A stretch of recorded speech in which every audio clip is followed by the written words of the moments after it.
기도하겠습니다. 거룩하신 하나님, 주님의 존전에 나올 수 없는 연약하고 비천한 자들이 하나님 말씀을 듣고자 이 아침에 모여 주님 앞에 엎드려 찬송하며 기도합니다. 주님께서 은혜를 베풀어 주셔서 주의 말씀이 진리입니다 고백하는 자들에게 주의 성령의 큰 은총을 더하여 주시고 하나님으로부터 오는 그 힘과 능력으로 말미암아 삶 속에서의 살아나갈 수 있는 힘을 발견하게 하시며 실제 삶의 고난과 환난 속에 있는 자들이 있다면 하나님 말씀을 등에 업고 빛이요 소망인 줄 알고 주님 앞에 나아가 얻는 이 기쁨으로 말미암아 생활에 샘솟는 기쁨이 넘칠 수 있도록 도와주시옵소서.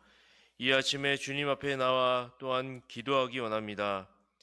나라와 국가를 위하여 또한 신자들의 삶을 위하여 우리의 건강과 우리 개인의 기도 제목을 놓고 기도하고 돌아가고자 하오니 주님 앞에 엎드려 집중하게 하시고 간절히 탄원하여 주님의 마음을 시원케 하며 주님이 기뻐 받으시는 기도 제목으로 응답까지 얻고 돌아갈 수 있도록 주님 도와주시옵소서.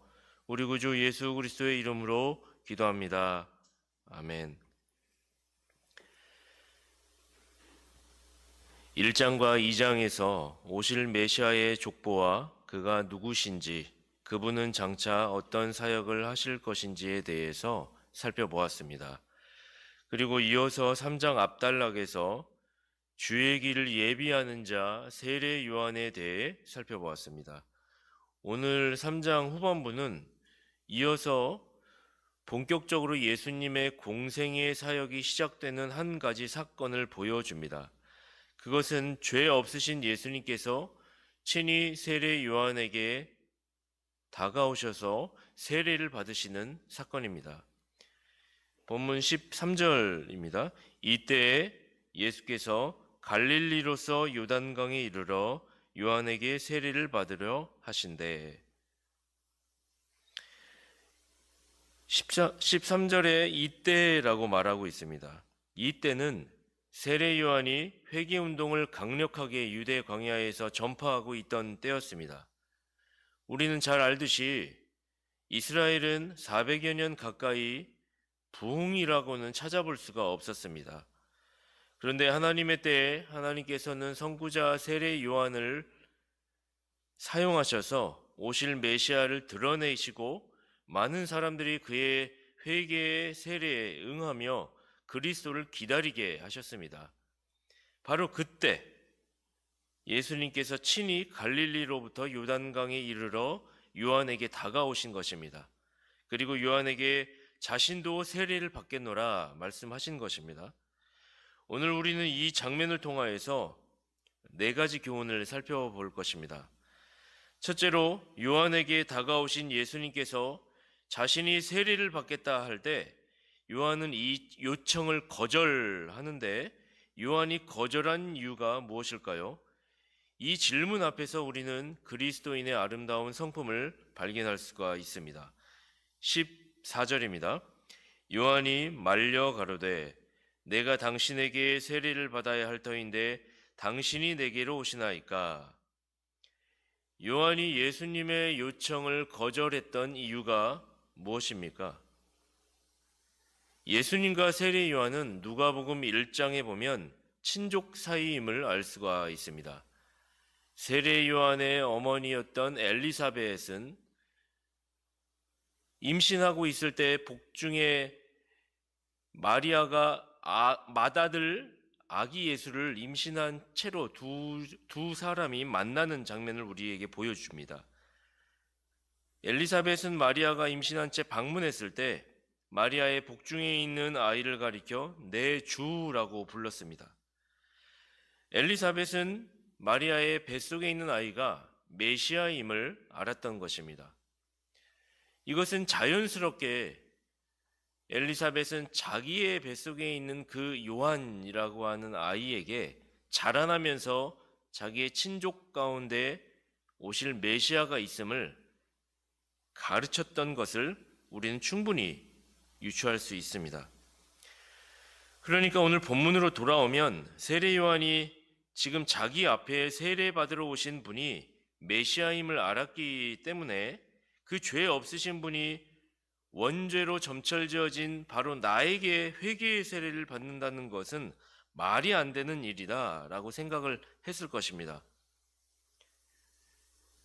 자신은 어머니의 이야기로부터 시작되어 구약의 율법에 근거하여 신앙심을 가졌고 주의 길을 예비하러 온 자로 부르심 받은 자, 그 엘리야의 심령을 가진 자가 자신임을 알았고 그 사명을 가지고 주님의 길을 예비하였던 자였으며 주님의 신을 들기에도 감당치 못할 자가 자신이라고 선포하였던 자였고 또한 그 메시아를 바라봤을 때 오히려 그 앞에 경외감이 들고 그를 섬길 수밖에 없는 존재임을 자신은 알았던 것이죠.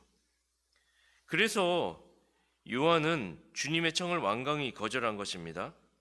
여기서 우리는 세례 요한의 인격이 어떠함을 찾아볼 수가 있습니다. 신자는 주님 앞에 겸손한 자입니다. 세례 요한은 유대 광야에서 사람들에게 실제적으로는 존경과 인정을 받았던 자였죠. 그는 대중적으로 인지도가 높았고 회개를 선포할 때에도 바리새인이든 사두개인이든 사회적으로 지위가 있는 자들 앞에서도 떳떳하게 거침이 없었고 그들에게 영향력을 준 자였습니다. 후에 세례 요한이 옳은 이야기를 했을 때 헤롯 왕에게 밉보이게 되어 옥에 갇히게 되었는데요. 그럼에도 불구하고 헤롯 왕은 세례 요한을 의로운 자로 알았고 그를 보호해주고자 했으며 그의 말을 들을 때 달갑게 여기기까지 했던 자 아니었습니까? 요한은 이렇게 민심, 대중적으로도 그렇고 유대 지휘자들, 사회적 지휘자들에게도 그렇고 헤롯 왕에게도 존경과 높임을 받는 자였습니다. 사람이 높은 지위에 있게 되면 이상하게 고개가 뻣뻣해지게 되기 마련입니다. 다른 누구를 이야기하는 것이 아니라 인간 본성이 그렇기 때문에 저와 여러분도 다 그럴 것입니다. 기회만 주어진다면 우리는 어디서도 권리를 행사하기에 바쁠지도 모릅니다. 그런데 요한은 이상하지요? 겸손합니다. 세례는 자신의 사명이요 사역이었습니다. 아무리 주님일지라도 정말 인간적으로 생각해 본다면 6개월 늦게 태어난 친척 동생이고 자기의 명성에 비해 볼품없고 또한 이미 30살이 다 차서 공생에 나오실 때쯤이면 예수님은 자신의 집안에서 목수 생활을 해왔고 목수로 알려진 자였습니다. 그런데 요한은 겸손하죠. 주님 앞에 겸손한 것입니다. 우리 모두는 인간적으로 겸손이 미덕임을 알고 있습니다. 사람이 지극히 겸손해야 사회생활도 잘하고 인간관계도 잘할 수 있기 때문입니다. 그러므로 겸손해야 살아날 수가 있는 것이죠. 그런데 우리는 세상이 말하는 겸손과 성경이 제시해주는 겸손의 차이를 거기에서 오는 바른 이해가 아니면 우리는 세상적인 겸손을 가지고 살아나가게 될 때 겉으로는 예 하지만 속으로는 그거에 반대되는 생각을 자꾸 가지게 된다면 위선을 떨게 될 수도 있습니다. 요한을 보십시오. 요한이 행했던 그 겸손은 세상과 방식과는 다른 겸손이었음에 분명합니다. 그는 아무 때나 예한 것이 아니죠. 요한은 사회적 지휘자들, 바리새인과 사두개인들 앞에서 오히려 자신을 낮추지 않았습니다. 요한은 그들에게 그들의 불의와 불신앙 앞에서 오히려 그들을 지적하면서 독사의 자식들아라고 이야기할 수 있는 사람이었습니다. 겸손은 무조건 낮추는 것이 겸손이 아닙니다. 겸손은 절대적 옳음 앞에서 주제 파악을 하는 것이 겸손이죠. 내가 말단 사원이면 사장님에게 고개를 숙이는 것이 겸손입니다. 내가 군대 입대해서 이제 막 이등병이면 상관에게 복종하는 것이 겸손이죠. 내가 학생이면 선생님의 말씀에 따르는 것이 겸손입니다. 내가 기업의 오너가 되었어도 정부의 법에 따르는 것이 겸손이 됩니다. 한 나라의 당 대표일지라도, 대통령일지라도 법과 원칙 앞에, 헌법 앞에 숙이는 것이 겸손입니다. 겸손이라고 하는 것은 절대적 옳음 앞에 자신의 주제 파악을 하는 것이죠. 이것을 영적으로 해석을 하자면 우리는 성경의 진리 앞에 나의 의를 꺾는 것, 그것을 겸손이라고 알아야 합니다. 그리스도인은 겸손해야 합니다. 세상 왕이나 권세자 앞에서 내내 하면서 친근하게, 또는 세상 사람들 앞에 이익을 얻을 것이 있어서 그들 앞에 우유부단하게 행동하는 것이 겸손이 아닙니다. 우리는 절대적인 겸손을 행사할 수 있어야 합니다. 진리 앞에서, 성경의 정신 앞에서, 오직 그리스도 앞에서 우리는 겸손해야 합니다. 그리스도를 음해하거나 폐하는 세력이 있을지라도 우리는 우리가 유일하게 두려워해야 할 자, 그리스도를 두려워하는 마음으로 오히려 성경의 정신을 가지고 그들에게 바른 말을 설파할 수 있어야 합니다. 이것이 겸손입니다. 또한 겸손은 실제적으로 낮추는 것이 맞습니다. 주님은 나는 마음이 온유하고 겸손하니 라고 자신을 이야기하셨습니다. 실제 주께서 이 땅에 택자들을 위해 오실 때 자기를 비워 종의 형체를 입어 오셨죠. 이것이 비유가 맞을지 모르겠지만 한참 부족하죠. 인간이 돼지우리에서 평생 사는 것입니다. 아니, 인간이 지렁이와 같은 삶을 평생을 사는 것입니다. 이 비유도 한참 모자랄 것입니다. 주님은 그처럼 자신의 택자들을 위해 자기를 비워 하찮은 인간의 몸을 입고 오신 것입니다. 겸손은 희생이죠. 우리는 자신의 강한 성격, 충동적이고 모가 나 있는 성향들을 가지고 있습니다. 하나씩은 가지고 있을 것입니다. 그것을 우리는 잘 파악하여서 내가 항상, 왜냐하면 우리는 원죄로 점철되어진 인생들이기 때문에 내가 항상 틀릴 수 있다라고 하는 가정하에 상대방의 의견에, 그리고 또 다른 견해에 이것이 근거에 의한 것이라면 비추어 보고 생각해 보고 가정해 볼 수 있어야 합니다. 그리고 그거에 근거하여 내 행동거지와 말실을 수정해 나갈 수 있어야 하는 것입니다. 주님께서 택자들을 향하여 보여주신 희생적인 사랑과 같은 겸손, 우리는 내가 사회적으로, 합법적으로, 공적으로 인정되는 높은 지위에 오르게 되었을지라도 내가 갑 위치에서 함부로 할 수 있는 권리가 충분히 주어진 것일지라도 우리는 늘 문득 주님의 십자가의 낮아지심을 생각하면서 상대방을 향한 존중과 배려가 없이 하지 않도록 이것을 가슴에 새겨 나아가는 참된 겸손을 이루는 사람이 되어야 할 것입니다. 둘째로, 예수님은 완강히 자신의 청을 거절한 세례 요한에게 자신이 왜 세례를 받으려고 하는지에 대한 분명한 이유를 말씀해 주시는데, 여기서 우리는 신약교회의 세례의 정당성과 유익에 대해 발견할 수가 있습니다. 15절 보면 예수께서 대답하여 가라사대 이제 허락하라. 우리가 이와 같이 하여 모든 의를 이루는 것이 합당하니라 하신대 이에 요한이 허락하는지라. 예수님은 자신이 세례를 받아야 하는 이유에 대해서 모든 의를 이루기 위해서라고 말씀하고 계십니다. 모든 의를 이루신다는 말이 무슨 말일까요? 경건한 청교도 신학자 매튜 풀의 해석을 들어봅시다. 내 아버지께서 세례를 베풀라고 너를 보내신 것이기 때문에 세례를 주는 것은 네가 마땅히 해야 할 의무이다.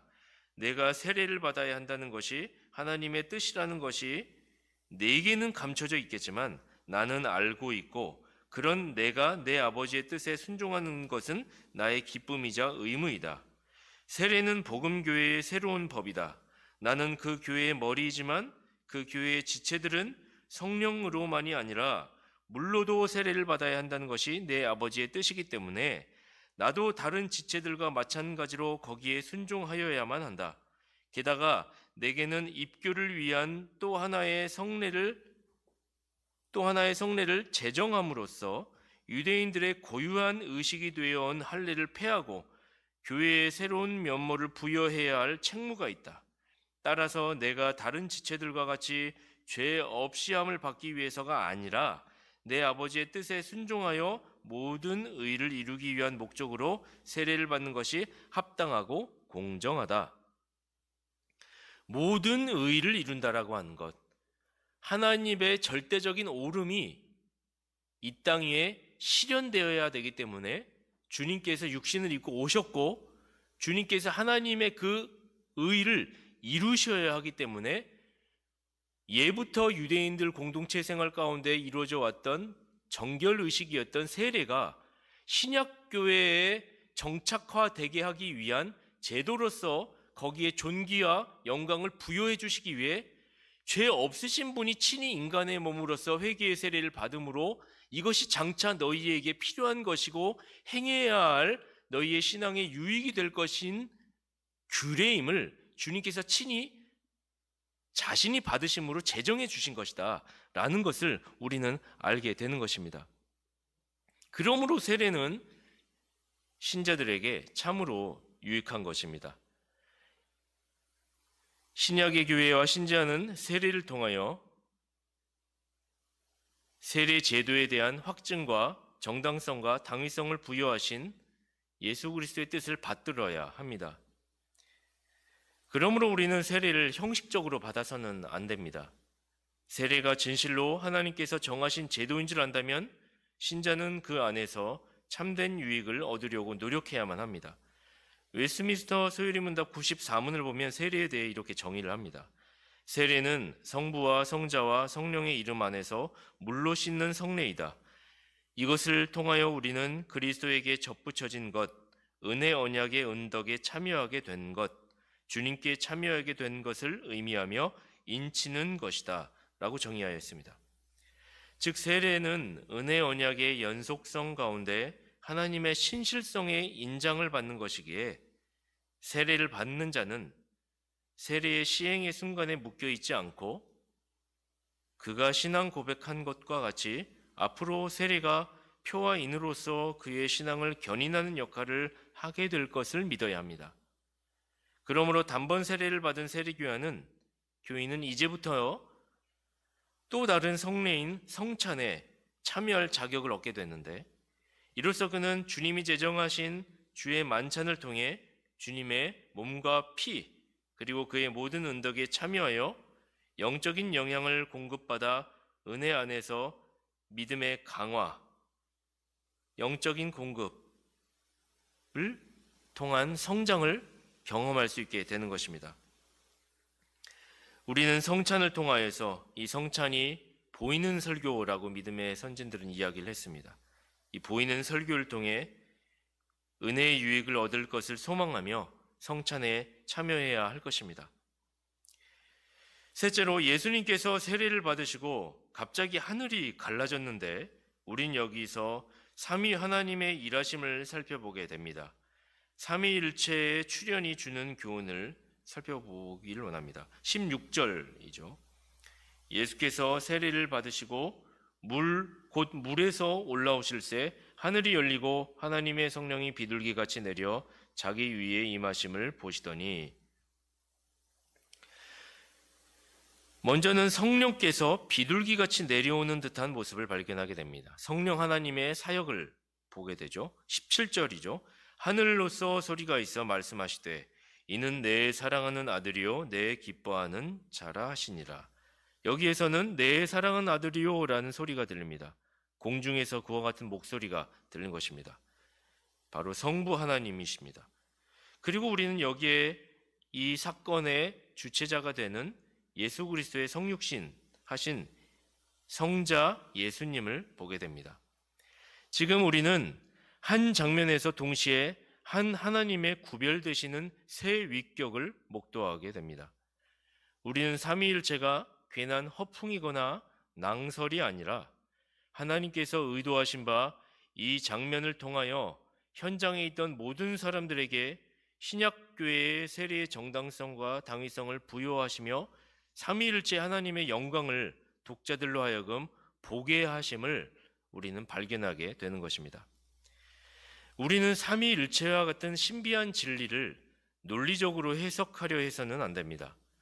성경은 때로 인간의 이성을 활용하여 논리적으로 해석하라고 얘기하기도 합니다. 우리의 이성을 부지런히 성경을 연구하고 상고하려고 하죠. 구약의 예언이 신약에서 어떻게 성취되어졌는지 대조해 보기도 하고, 남유다와 북이스라엘의 열왕들의 왕들의 인원을 세어보기도 하며 역사적인 지식을 짜 맞춰보면서 외워보기도 합니다.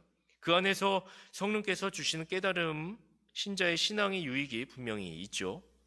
동시에 성경은 감추어진 영역에 관하여서 의심하지 말고 믿으라고 요구하기도 합니다.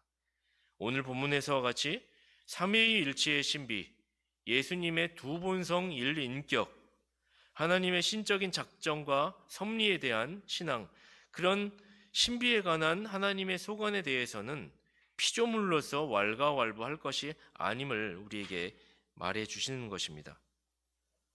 하나님은 충분히 우리의 지성을 활용하여 논리적이며 합리적인 접근을 가능하게 하셨고 구원에 이르게 하는 지혜를 주시는데 조금도 부족하게 하지 않으셨습니다. 다만 우리는 그 외에 인간의 영역에서 접근할 수 없는 부분은 단순하게 믿어야 합니다. 그것은 하나님이라고 하시는 분의 존재와 인간의 존재의 차이에서 오는 그 갭이 있기 때문입니다. 우리는 실상 과학적으로 검증해보지 않고 믿고 있는 것이 얼마나 많은지 모릅니다. 지구가 지금도 자전과 공전을 하고 있지 않습니까? 지구는 태양 주위를 공전하는데 그 속도가 1초에 29.78km를 가는 속도입니다. 또한 지구가 자전할 때의 속도란 1초에 465m를 달려가는 속도이죠. 보통 사람들도 실제로 이와 같은 사실을 논리적으로 따지지 않고 믿고 있습니다. 하물며 피조물인 인간이 하나님의 신적인 영역에 대하여 어떻게 합리성을 논할 수가 있겠습니까? 우리는 감춰진 진리가 분명히 존재하며 하나님께서 자신을 계시해 주시는 만큼 우리는 믿어야 합니다. 그것으로 충분합니다. 그것이 피조물의 자세이며 겸손이겠습니다. 마지막으로 넷째로 성부 하나님께서 세례를 받으시고 물에서 올라오는 예수님께 내 사랑하는 아들이요 라고 하셨습니다. 우리는 하나님의 아들이 되는 유익이 무엇인지 발견할 수가 있습니다. 17절 다시 한번 읽어보면 하늘로서 소리가 있어 말씀하시되 이는 내 사랑하는 아들이요 내 기뻐하는 자라 하시니라. 성부 하나님께서 예수님께 이는 내 사랑하는 아들이요 라고 하셨습니다. 하나님의 아들이 되는 것은 최고의 축복입니다. 왜냐하면 모든 것을 하나님 것과 공유할 수 있고 누릴 수 있기 때문입니다. 예수님은 하나님의 친아들이십니다. 오늘날 내가 너를 낳았다라고 하셨죠. 그러므로 우리는 예수님이 곧 창조주요 구속주요 심판주이심을 알게 됩니다. 그분은 하나님의 아들이시기 때문입니다. 그럼 인간은 어떻게 되는 것입니까? 인간도 하나님의 아들이 될 수가 있는 것입니까? 우리는 하나님의 친아들이 될 수는 없지만 아들로 인정을 받을 수는 있습니다. 아들로 간주해 주실 수는 있다는 말씀이시죠. 어떻게 그럴 수가 있죠? 우리는 예수님이 이 땅에 성육신하셔서 신자들의 신앙을 굳건하게 하시려고 친히 인간의 세례를 받으시고 신약교회의 신자들에게 세례와 성찬을 표와 인으로 허락해 주심을 알고 있습니다. 그리고 주님은 아들의 영에 참여하기를 바라셨던 것입니다. 그러니까 우리는 정상적인 신자가 교회 안에서 은혜의 방편을 부지런히 활용한다면 주님께서 의도하신 바 자신이 온 의도에 부합하여 주님과 연합하게 되는 중생케 되는 은혜를 경험하게 될 것입니다. 그렇게 되면 우리는 성령 안에 있게 될 때 그리스도 안에 있게 될 때, 주님과 하나가 되어 그의 영에 힘입어 아버지 하나님을 아빠 아버지라고 부를 수가 있게 되는 것이죠. 우리는 중생하여서 기능의 변화를 경험하게 됩니다. 칭의를 선언받고 신분의 변화를 경험하게 되면서 하나님께서 과거 죄 많고 허물 많아 아무것도 할 수 없었던 인생을 양자로 삼아 주시는 것입니다. 그때 우리는 비로소 아들의 권세를 힘입게 될 것입니다. 그러므로 신자는 신분의 변화를 통한 양자의 영에 힘입어 그 은혜를, 그 특권을 사모하는 자들이 되어야 합니다. 양자의 특권이 무엇입니까? 아버지로부터 특별히 보호하심을 받을 수가 있다는 것입니다. 이 땅을 살아갈 때 신자가 많은 환난과 고난을 받게 되는 것은 필연적일 것입니다. 주를 위하여 그리스도의 남은 고난을 내 육체에 채워나가려 할 때 신자에게 주어지는 세상의 미션은 쉽지만은 않은 것입니다. 그럴 때 우리의 힘으로 이것을 할 수가 있겠습니까? 우리가 주님을 의탁하고 아버지 하나님 안에 있게 될 때 우리는 하나님의 보호하심과 그의 위로하심을 이 땅에서 경험할 수가 있는 것입니다. 왜냐하면 아버지 하나님께서는 창조주요, 구속주요, 심판주이심으로 그 안에 우리가 거하게 될 때 우리는 참 자유 가운데 은혜를 경험할 수가 있고 보호하심을 겪는 것입니다. 또 하나 있죠. 양자의 특권이 무엇입니까? 그것은 주님이 우리에게 예비하신 기업이 있다.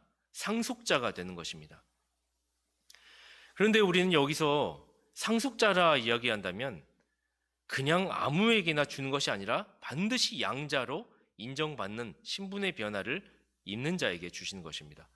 처음부터 하나님께서 양자로 우리를 입양하시지 않으시죠? 기업 오너도 그렇지 않습니까? 처음에 자기 후계자를 삼을 때 하나 둘씩 테스트를 하는 것입니다.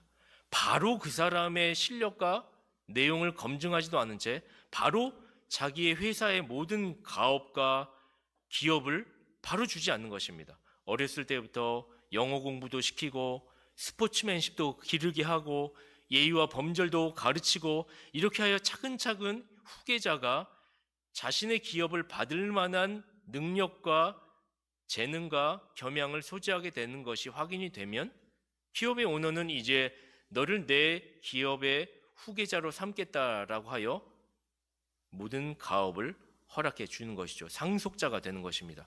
아버지 하나님도 자녀를 인생 가운데 그냥 처음부터 냅다 데리고 와서 양자의 영을 주시는 것이 아니라 고난과 환난을 주시는 것이죠. 이를 통하여 연단케 하시고 하나님을 붙드는 자녀에게 잘했다, 충성된 종아, 그리고 너에게 주어진 이 영광의 기업을 네가 받기를 원한다, 물려주시는 것입니다. 우리는 마지막으로 17절 하반절에 보면 이 양자의 영을 받은 자들이 어떻게 살아가게 될지에 대해 우리는 보게 됩니다. 17절 하반절에 이는 내 사랑하는 아들이요 내 기뻐하는 자라. 양자로 입양된 자들은 이제 아버지께서 기뻐하시는 삶을 또한 기뻐하게 됩니다. 아버지가 기뻐하시면 나도 좋다. 이것이 목적이 되는 것입니다. 여기서 출발하게 되는 것입니다. 어떻게 하면 아버지께서 기뻐하실까? 가장 공의로우시고 사랑이 많으시고 긍휼이 넘치시는 하나님께서 내가 이렇게 행동하면 기뻐하시겠지? 당연히 자녀는 아버지의 공의와 사랑으로 매사에 임하게 될 것입니다. 그것이 아버지가 기뻐하는 일이기 때문입니다. 하나님 아버지로부터 내 사랑하는 아들이요 내 기뻐하는 자라 부름을 받기 원하십니까? 저도 그렇습니다. 우리의 인생이 그런 하나님을 기쁘시게 하는 삶이 되기를 바랍니다. 그렇게 함으로써 주님이 부어주시는 은혜, 보호하심과 그리고 상속해 주심을 누리며 영광의 나라에 입성하게 되는 저와 여러분이 되기를 간절히 바랍니다. 기도하겠습니다. 하나님 아버지, 하나님께서 자녀 삼으신 자들에게 양자의 영을 부어주셔서 환난 때에 도우심을 베풀어 주시고 절망 가운데 있을 때 소망을 주시며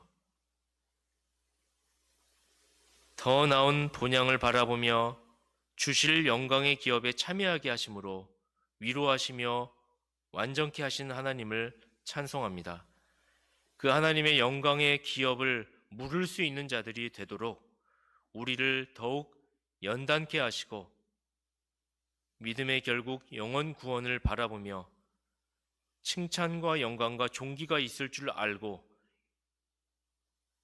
잠깐 근심하게 될 수 있는 그 고난 앞에서 이겨나갈 수 있는 힘과 지혜를 더하여 주시기를 간절히 소원합니다. 우리의 삶이 팍팍하고 곤난할지라도 주님 붙들고 나아가는 자들에게 은혜가 있음은 분명하오니 하나님이 베풀어 주시는 놀랍고 크신 사랑을 날마다 경험하며 소망 가운데 살아나갈 수 있도록 오늘 하루도 주님께서 붙들어 주시옵소서. 우리 구주 예수 그리스도의 이름으로 기도합니다. 아멘.